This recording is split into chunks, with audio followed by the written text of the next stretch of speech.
Today at the president's big deal foreign policy, national security, civil liberties speech, an activist who has been a thorn in the side of two White Houses now, Wanita Benjamin from Code Pink, she willed into existence that rarest of things in presidential speeches, an unscripted moment. So today, once again, today, these desperate people. I'm about to address it, ma'am, but you got to let me speak. I'm about to address it. Commander-in-Chief. Let me address it. Close Guantanamo today. Why don't you let me address it, ma'am? Those 86 prisoners. Why don't you sit down and I will tell you exactly what I'm going to do. President at first seemingly flustered by the interruption, sort of. But then nobody quite knew how it was going to end because the heckling did not stop. She stopped for a second, but then she interrupted the president again and again and again, and eventually he just let her speak.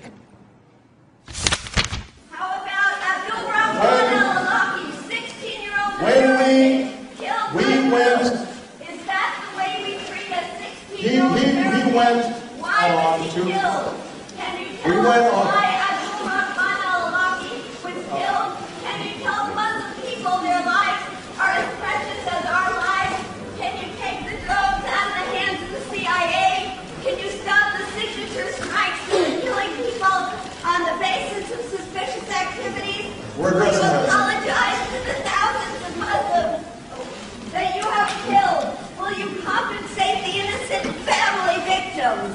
That will make us safer here at home. I love my country. I love the rule of law. The drones are making us less safe, and keeping people in indefinite detention in Guantanamo is making us less safe. Abide by the rule of law through a constitutional order. All that while, this was the look on the president's face. Listening. Standing there listening at what is supposed to be his own speech.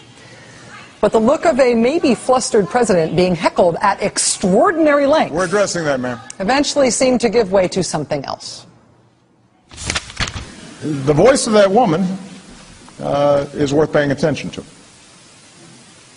Obviously, I do not agree with much of what she said.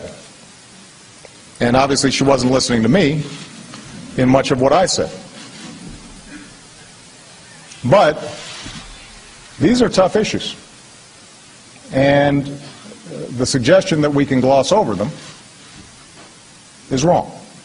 The activists at Code Pink and Wanita Benjamin are not trying to make friends. They are out to be disruptive to those with whom they disagree.